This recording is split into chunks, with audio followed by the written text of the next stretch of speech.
As a body worker, I've pulled in the midwife thing big time. And one of the questions that I'm always asking myself as a body worker is really a midwife's question. And that question is, what's really needed in this moment? What would happen if I did less? Could I do nothing? Would that be okay? Lots of times the answer is yes.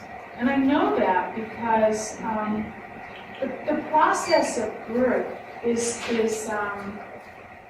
it's so exquisitely fine-tuned when you think of it in terms of the physiology and the biological portions of it and the emotional and the energetics of birth. And if we interfere too much, we create problems that we then have to dive in with big gun interventions to try to solve. Yet a lot of times, if we back off and we just simply observe, we have an opportunity for something really magic to happen, and we can simply witness. And so I've brought that thing that I know deep in my core as a midwife into my bodywork practice as well. And so I try my best to teach that to my students. One of my students told me that she said, "Oh, I get it." And this student happens to be a midwife, but she was learning the bodywork part because she didn't know that part at first. And she said, "You're teaching people to be midwives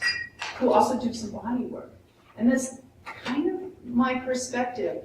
I believe very strongly in the part of the work that I would call the therapeutic envelope. And in the midwife arena, that's everything except that 6 minutes of clinical stuff of, like testing somebody's urine and doing a blood pressure and, measuring the size of the baby and listening to the baby's heartbeat and how it's time to get. But I would spend an hour or two with my clients as a midwife, and all that other stuff is about establishing trust, building relationship, being present long enough for a woman to really tell me her story, and offering her some options at times and supporting her choices. And I believe in putting that stuff into what we do as body workers. And that takes a little extra time sometimes. And it's every bit as important as what we would call the hands-on manipulation. That therapeutic envelope is golden. It's like a power booster for everything else that we do. And so the things that go into that therapeutic envelope sometimes are complementary knowledge.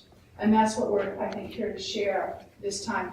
It's impossible to treat infants using craniosacral tools, or any kind of manual therapy tools for that matter, without knowing something about breastfeeding. And really and truly, we gotta know a lot about it. We need to know a lot about the birth process. We need to understand what kind of ride this baby had on the way out, usually. We need to know something about gestation, like what happens in there, and what is it about just that simple development, the space in which babies grow, that has an effect on how they do or don't get born, and how they fare after they come out. And so all of that stuff is really super important. And so that's a lot of what we get to share during these 4 days.